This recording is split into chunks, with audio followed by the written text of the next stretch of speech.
You agreed to be your president, so give yourself a hand. My name is Teresa Armstrong. I'm the District 1 Director, and I'm here just to introduce to you your superstar presenter, Ann Bryant. So, my job is to tell you about her superstar qualities. And first off, it's modesty, because she would never admit to say these things about herself, but she is a superstar. In case you don't know, she is co-chair of our Sierra Nevada fundraising. And so after the presentation, if you need to hit her up for raffle tickets or legacy, be sure and do that. She's in the back of the room. But what are her other superstar qualities that you might not know about? Well, given her fundraising experience and other life skills, she has the high perspectives. She can see what's happening from far above, and she uses that power and knowledge to help give direction and assistance to all you presidents and all you president-elects. So whether it's during this particular workshop or at any time in the future, I'm sure you can reach out to Ann, and she's going to be able to help give you the big picture and help you answer those questions. So without further ado, we're going to turn it over to Ann, who is our presenter today. Oh, thank you so much. I've always wanted Wonder Woman's figure. Yeah, it's pretty good. So today we're going to talk about the presidency, and if you're a president-elect, when you're getting in here early and you can start planning. So first, would you tell me if this is your first time as president or president-elect? Wow, I've got a lot of first-timers. That's so excellent. And so how many people have been a president more than twice? You, me, okay, there's a few of us. Another one back there. So that's good for me to know, because the more often you do it, the different questions come up. And I want to invite you to ask me about things that are important to you. So first, I'm going to try to run through some information that I think you're going to need to do your job. And then let's talk about things that you're concerned about. Things that you've seen happen that you want to know how to head off that sort of situation or make it better. You want to be more effective. And the first thing is start on time and end on time, because you train your members. If you start 15 minutes late, they'll start coming 15 minutes late and they'll still be late. So just start, no matter how few are there. Go ahead and start so that people understand that you care about their time. So the role of the president is to preside, and of course we know about that. They are an ex-officio member of all club committees. So one of the first things you want to do is remind all your committee chairs that you are to receive a copy of everything they put out. You're to be invited to every meeting that they have. Now, your job as president is not necessarily to go to all these meetings, but it's certainly your job to see if your committees are operating the way they should. So let's say you haven't gotten an invitation to the membership committee and we're a month into the club here, then you need to contact that person and help them put a meeting together and remind them and help them how to get the information out. Make sure they have a committee, things like that. Fiscal responsibility is also your job. You supervise the treasurer and review your budget regularly to see where you're at in your year. You've got to have some knowledge of the club, region, and SIA bylaws, and the easiest way to do that is to read them. Start with your own, and then move on up to the region and then to the SIA. Speaking of those two things, the region has a fantastic website. That website has almost everything that you will need right there, and that's Soroptimist, SNR.org. And a couple of things that are really important are all of our forms and programs, and that's gonna be right up at the top. And then, of course, our, I'm losing it here, just a second. Having the list of all of the chairs, the, what do you call that? The roster. Because I find that if you have the roster, you've really got everything. Because if you don't know something about a given thing, then you just call the lady who's in charge of that particular thing and ask those questions. I don't know, how am I supposed to do this? Do you have any hints for me? You know, the fundraising people, for instance, we're kind of experts on fundraising. So let's say that you want some ideas, there's some help with that, give one of us a call.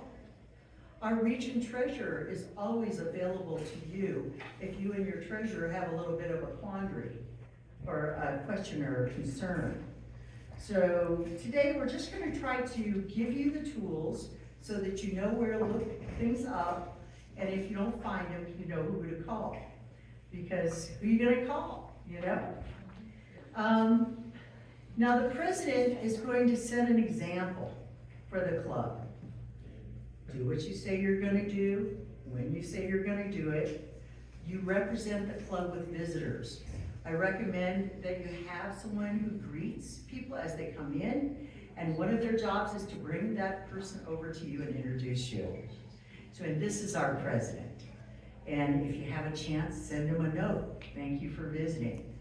Because you are the one who's in charge of that group, and you want your hospitality to be on the highest possible end. You're gonna have to practice the art of delegation. Who's a good delegator in this group? Karen, I know. Okay, the rest of you better get good at it or you're really gonna drive yourself nuts. Your job is to train the next leader of the club by designating tasks to them. Because everybody wants to contribute. From the very newest member to the one that's been in there for 35 years, we want a job. We want something to do. So your job is to make sure that everybody has a job. One thing I've noticed that some clubs aren't as good at, that is assigning every single person a committee. So we've got, we've got the different committees, and also I recommend that you allow your new members to pick first. So let's say you only have, you have 40 people, you've got 4 major committees, and you think, well, I need 10 on this one, 10 on this one. So let your newer members sign up first so they get a chance to do something they'd like to do. Can we ask questions? Yeah. Yes. I have a question. Yes. So, I have a brand new member who has put her hand up to be the committee chair for 2 committees. We now decided that we want to have 23 of them, which I'm okay. 23 committees? Yes. Wow. Yeah. Oh. Oh, good, I'm glad no one else is freaking out. We have 23 members. Yeah, 23 things. Now that includes everything, including the bylaw review, all the operational things as well. That's not Okay, the that makes important- sense. That's not the important part. The part I want to talk to you about is this lady who's brand new put her hand up to lead Live Your Dream 2 committees. And I'm worried about her. Should I match her with the person that was the committee lead last year? We have been doing a lot of that. Do you have You have an idea? offer of a suggestion? Yes, the best way to avoid this is to have a plan of succession. So you have your coordinator and you have a coordinator in training. And so your coordinator in training moves to the coordinator position, therefore you never have somebody Oh, that's a good idea. brand new in a position. Okay, I like that. We've also been doing that, and I think it's been working beautifully, because that allows even a brand new member to be on an important committee and still, know what she's doing, having someone to ask questions, having someone to share the work. It just depends on how many people you have. So this really, is something that I've experienced in my family.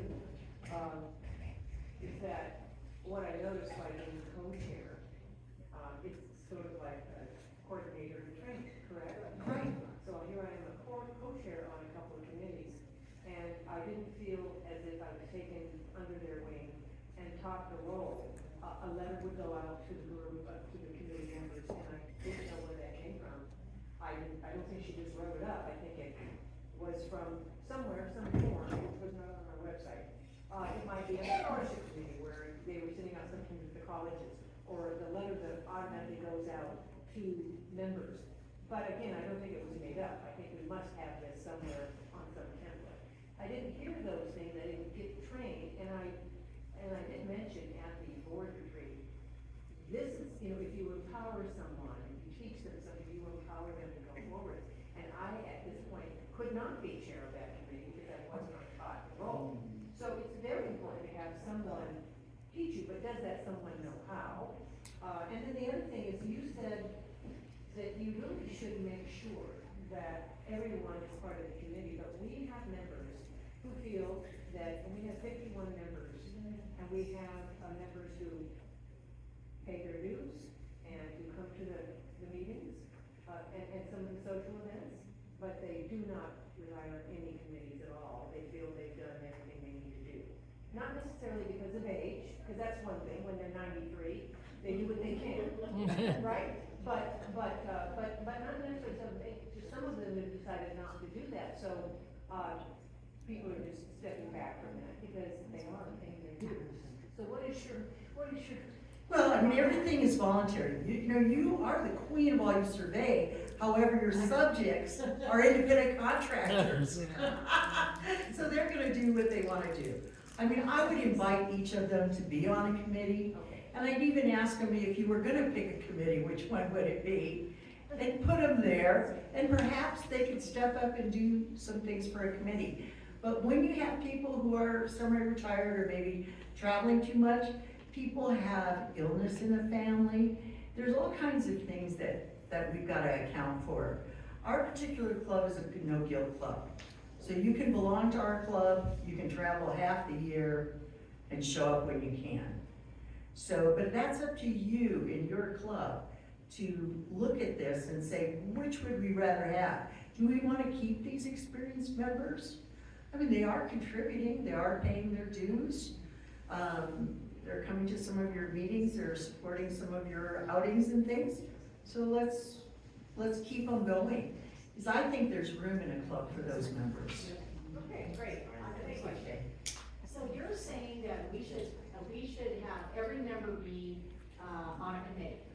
I'm suggesting that that's a good way to make sure that all of your people feel valued and who can give their service.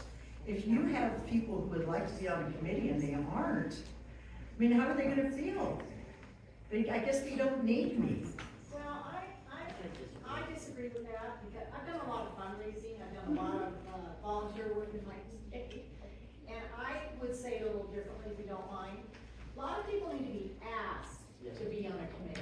Some of them are very shy and quiet, they think they're not worthy of doing what other women are doing in the club. I've had it happen. I've got two on the board right now that I did that. I went and I personally went to them one-on-one and said, I think you'd make a great person on my membership committee. She was on my membership committee, and she's back being a secretary again for the second time. And it all started with me handpicking her at one of our business meetings. Well, I didn't tell you how you have to do this. Just saying, No, I know. everybody should be on the committee. Okay. So they can move it forward. Yeah. One thing that I've noticed, and I gave you a copy of this code of conduct, it's very helpful at your meetings to have your code of conduct out, because it talks about not speaking over another person, the rules of courtesy that we expect in our club. You know, very often, if the president is loosey-goosey about people speaking, maybe all at one time, then you're gonna end up with some chaos there. What we want is courtesy, so that every member who wants to be heard gets to be heard. So keep it light, keep it fun, keep the goals in mind, keep the conversation on target. Feel free to just ask for only constructive and non-repetitive comments. So let's say that you get something that is very much in controversy. Then you do one for, one against. Is there anyone else who'd like to speak for? and make sure that everybody gets to speak just once. And at a certain point, if you don't feel that you're getting anywhere with it, you can get a vote going. You can decide that the club needs to look at that in committee. You know, there's many things you can do to move along, but don't let your meeting be hijacked by a controversial issue that you may or may not be able to solve during a business meeting. And you know, I think business meetings are when we come together and talk about what we are doing, what we are going to do. You know, we communicate with each other in very special ways when we're together. But that only happens if you can keep the noise down on this side. So, I just ran our first business meeting, I'm the first time president. We created a little binder for everybody and it had a roster of everybody's name, email, and phone number. And somebody brought up that she didn't feel that that was the right thing to do. It could cause us a liability problem. And so I was just wondering, do other people do that or no? Everybody has a roster. Everybody does it? Now you make rules about your roster, Okay. okay? The rules, there's a rule about rosters. We Okay. don't give them out to non-members. We don't use them for business purposes. We keep our members' information confidential.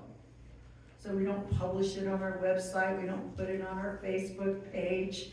We just keep it for ourselves, but you've got to have it. Otherwise, how do you find each other when you need? Thank you. Sonia? Can I ask a question regarding the side conversations? I'm gonna be the incoming president, and at the meeting right before our installation, I gave a training on the different committees and the responsibilities of those committees. And two of our, I call them legacy members, are longtime members, residents in the past, were having lots of sidebar conversations, and they definitely know better, right? And then it came up later that they completely missed the thing that was being circulated for the dudes because they were having their own thing going on, which was judgmental what they were doing too. How do you stop that? And is it, I wasn't elected as president yet, but I foresee this as maybe continuing. Does the president stop that? Does the parliamentarian step in? What's the best way of handling that when these are senior legacy members that, you know? So very carefully is the way to talk about it. I recommend that unless the meeting is being completely destroyed by the talking, that you talk to those members after the meeting privately. You do not want to embarrass members. Members are our product. I mean, everything we do is for our members and to bring our members forward, and we never want to embarrass one. But on the other hand, we're not going to put up with that. Now, if it gets just so out of hand, and I've been in situations, I've seen situations where maybe two members start fighting about something. I mean, it really gets out of hand. If it really gets out of hand, call a 10-minute break. Okay, call a 10-minute break, ask the two people that are doing it to come see you and talk to them about it. Hey, I'm trying to get this done today. Yeah, the members really want to hear what's going on, and you may not realize it, but you're disrupting the meeting, and I really, really appreciate it if you try to just, but we're not going to shush a member in front of everybody. One thing I found sometimes in running meetings, a really easy and tactful way, when you know that you've got members that kind of always have little sidebar conversations, at the beginning of the meeting, just say, wanna just, mention, let's try to keep the side conversations and chatter to a minimum. We have some members who have some issues with a lot of background noise and have mentioned that it's hard for them to hear and concentrate. So let's just be respectful of those members that have, so it's not putting them on the people that are constantly chattering. It's, hey, we got some members that can't hear. Be nice, you know. So, Well, we have a mallet, we have a mallet at our meeting, Mr. President, that's my new tool. yeah. Boom, boom, I mean, the ladies know that, bring it back, you know. Bring it back, bring it back. Sometimes if people aren't listening to me, which is rare, I'll just stop talking. Stand there for a minute and look at the group and wait for them to come back to order. And then you can get going again and you haven't called anyone out. So to continue some tips about your meetings, please be familiar with Robert's Rules of Order. Now, Robert's Rules of Order are for us, not against us. This isn't something that, you know, you've got to get every last one and you've got to be really fancy with it. But if you look at the Robert's Rules, they really help you move your agenda forward and keep things like voting going just the right way. Be sure that you do your minutes right away, because whoever, your secretary or whoever is taking your minutes should get them to you, if possible, the next day, so that you can look them over against your notes. I don't know about you, but I take my agenda and I write all the notes in the action steps that everybody has agreed to do, including myself. And then when the minutes come out, I look at my agenda, which I have notated, against what she wrote down, and maybe we can do a little correction right there before it's presented to the group. Maybe she missed something, she's trying to write something down and something else happened over here. Something that we want to memorialize, like how a certain vote went. We want that in the minutes. Now, the minutes are not for miscellaneous things. The minutes should not have the whole discussion about whether we go and have a paint and sip or whether we don't have a paint and sip. You know, the minutes would just reflect that we're having one and it's this date and everybody's invited a certain amount of money. When you're done with your meeting, anything that's unfinished, put it on your agenda for the next meeting. Some things you're assigning out and you're saying, find out about this and then come back to us. And then before you have your meeting, I suggest you talk to everyone that you've got on your agenda and make sure they're ready. Just say, hey, we sent your committee something to do this month, and I want to make sure that you're ready to talk about it at our next meeting. Don't surprise anyone. You know, you look like you're not scared of talking in front of anyone, but there are people who are, and you don't want to surprise those people. You want to really give them a chance to shine.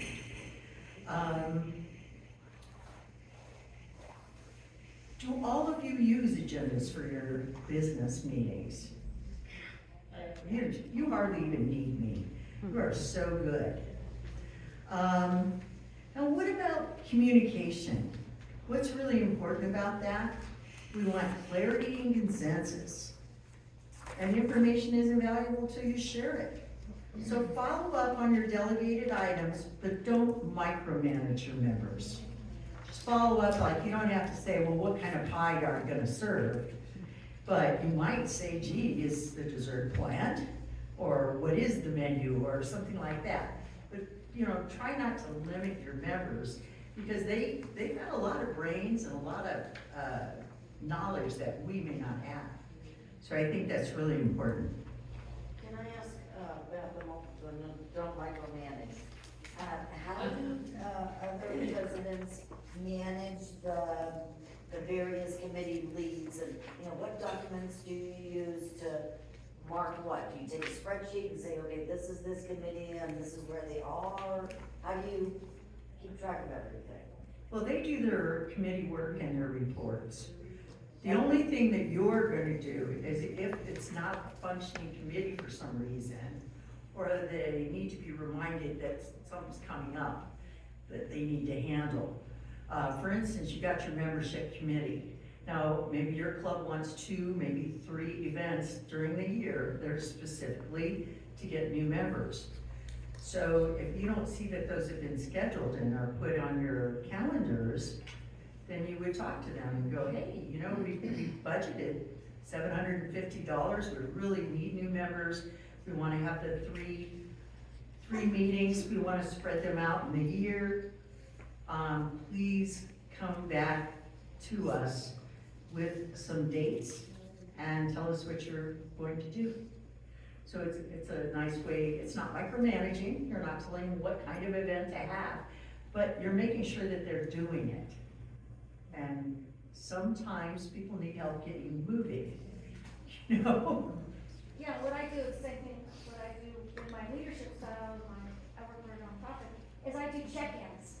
And that gives them an opportunity, like, hey, where you at, very open-ended questions.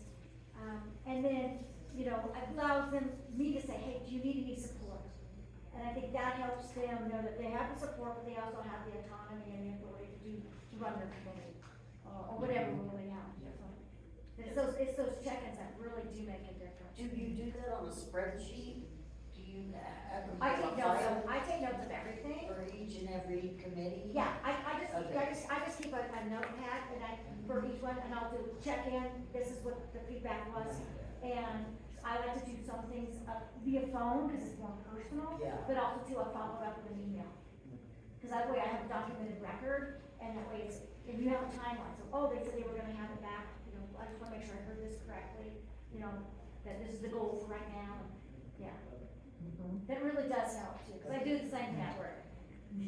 So a question on that, are we talking about the committees, aren't they supposed to report to the president to say, this is when our meeting is coming, this is what we discussed, this is what we'll put on the agenda? Does that happen every month, and is that what you're checking on, I know you had a meeting, January 6th, is this what happened, or something like that? Well, hopefully they sent you the agenda, and then if they do minutes, they would send that to you. I'd recommend that, especially at the beginning of the club year, you go in and visit each committee. And go to their first meeting if you can, just so that you have an idea of what's going on there, and you can offer suggestions maybe after the meeting. We definitely don't want to take over somebody's meeting. So if you've got your membership chair over here, and she's giving a meeting, and you go, hey, when I had your job, I did this, we're not gonna do that, okay?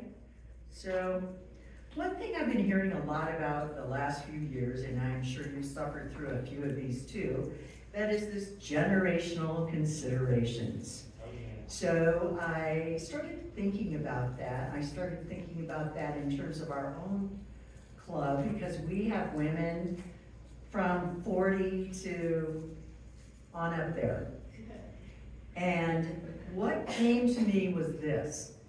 If you look at each member as a treasure that has come with all their expertise, all their brilliance, everything that they have to give, make sure that you use their gifts. So it's very common, and in our club we just had this situation where a woman kind of came to us with an almost completed possibility for a fundraiser.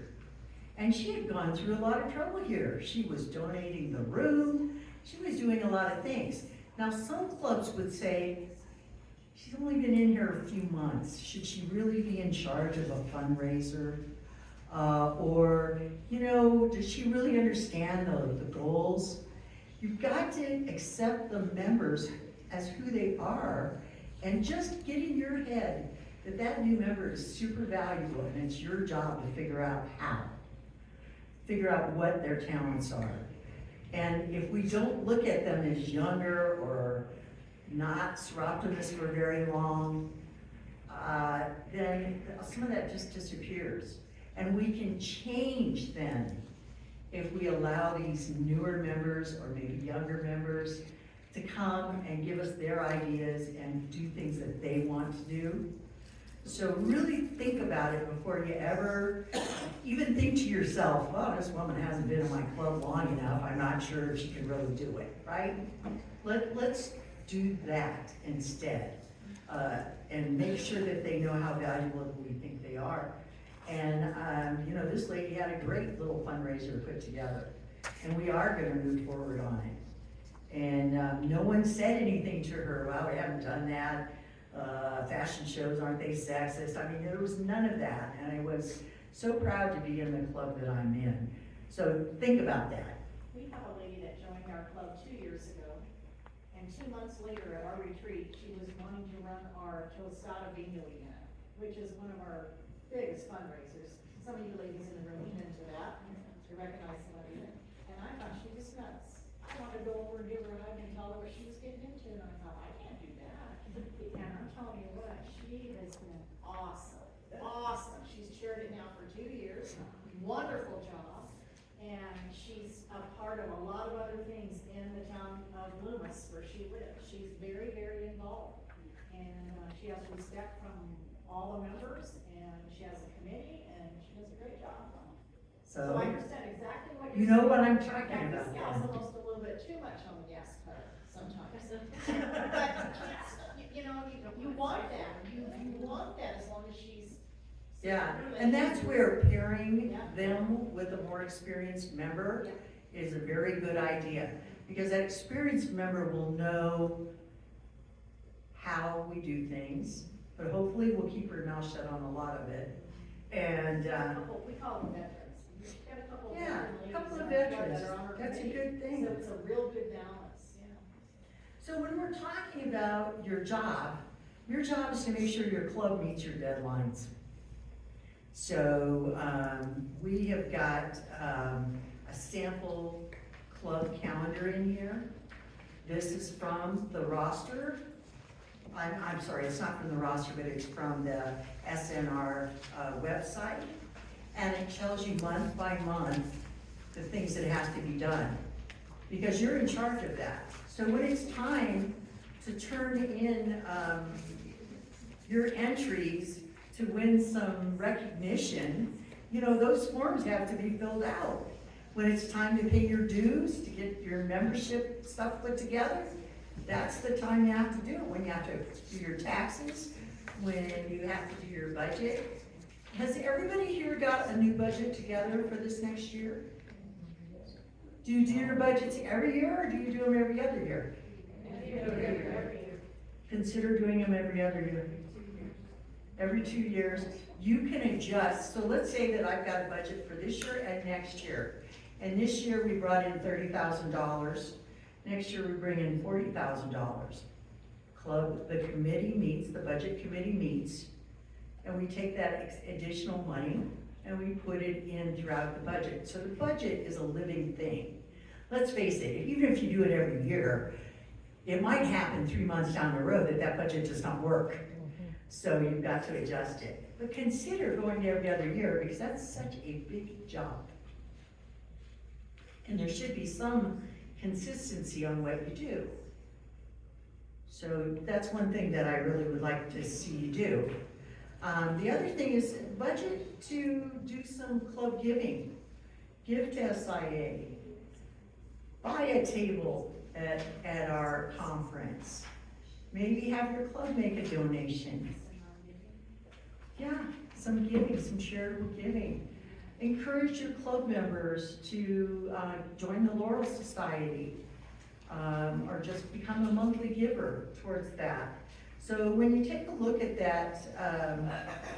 that sheet, take a look at that up against your club plan for the year. It'll also give you some ideas of some months that we should be celebrating different things. So it can help you really organize your club year. Now the first handout I gave you was conducting effective meetings, and we've talked about a lot of the things in here, and I'm certainly not going to read it to you, but I want you to know how to handle emotion. I want you to know, that we need a second, and when we don't need a second, maybe it comes from a committee, so it's a committee recommendation. does not need a second. I mean, don't get scared about parliamentary procedure. Just kind of work with it, and I think you'll find that you'll like it a lot better than you thought you would. Let's see. The next one is the club roadmap. Now, established clubs generally have some particular projects that they like and love. But we're recommending, Soroptimist International of the Americas is recommending that you have impact, engagement, brand recognition, philanthropy, that you have all of these different things included with your club. And they call them metrics, and I was kind of interested in that word. But the next part of the next page kind of really talks about these different things. So look at your committees and make sure that you're covering everything that's important to cover. Okay? We've had some interesting questions in these. I've been teaching this class for some years, and we've had some interesting questions here that have launched some discussions. So why don't you tell me what you're most concerned about in your coming year? What's worrying you?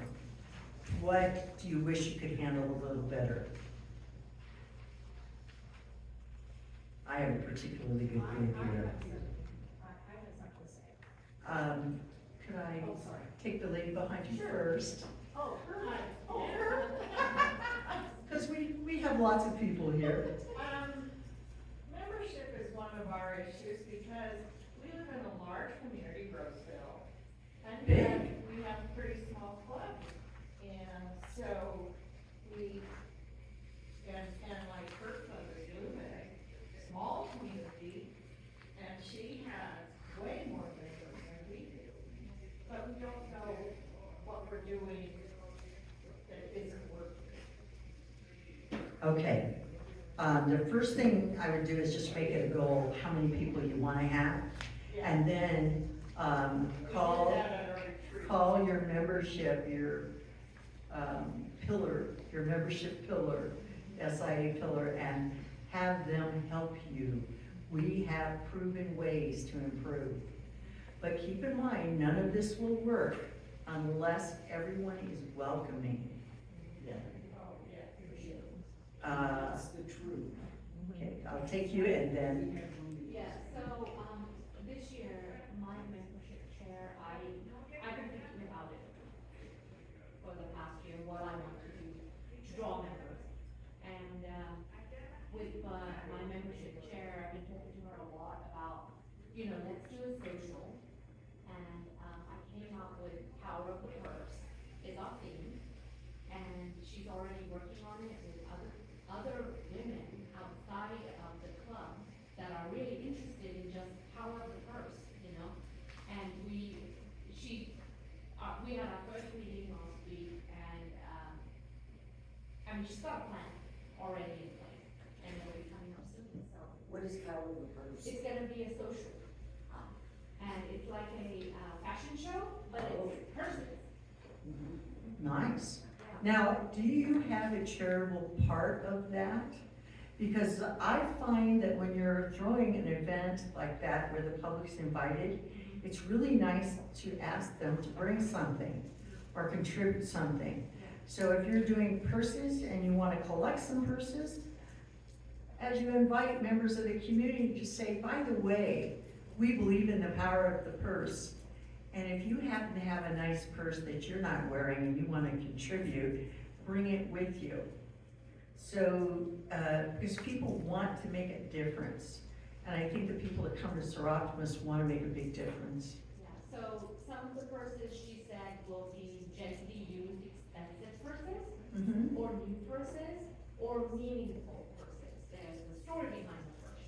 Ah, And it's gonna be a fashion show, so we're gonna just quickly say a sentence about it, I think you have a gem of a chair, and you're really gonna go far with this. Okay, what was your question? My question was, you asked as a president, what can we think we want or we need to work on? for me personally, I'm used to being involved in a discussion, very verbal, and I've been a board member for several years, and I like being part of the decision making. But as president, I have to step back now and just be the messenger. And that's gonna be really, not difficult, but an adjustment for me myself. So, right? Yeah. Right? But, yeah, that's gonna be my personal thing to work on. Right, not throwing in an opinion, No. not trying to lead the discussion in any given area. Really, your job is to be neutral, to try to get all of the information out of the members, but it's really not important what you think. It's important what the majority thinks. Right. So And I really, conducting that meeting and clicking and sticking to your agenda. Our Yeah. meetings are an hour long, we start on time, we're done on time. So, hey, I would love that. they do love it, the members do that, yeah. Our president is very skilled at that also. We have a half-hour social before our meetings too, and that gives ladies time to come and eat and get a little drink before and chit-chat, catch up, and then at 6 o'clock, we're all business. So that social has really helped, that half-hour social before the business. We do that too, and it's so important. You don't wanna come in, have your dinner, have a business meeting, and go home. Where's the fun in that? Let's get to know each other better. And the social is great. Huh. So we're in South Lake Tahoe, and there's two clubs there, so we're not a huge community. I'm president of one, and Lisa's president of the other. It's all about marketing ourselves and distinguishing why you want to become a Soroptimist. And just having the word out there, when we do our fundraiser, we do a Mad Hatter party, the shirt sold out in 5 days. And so we gave everybody a card on their person, inviting them to a social we planned for 2 weeks after. So that way you get them all there, everybody's all excited about Mad Hatter, and now we're gonna have a social that they can.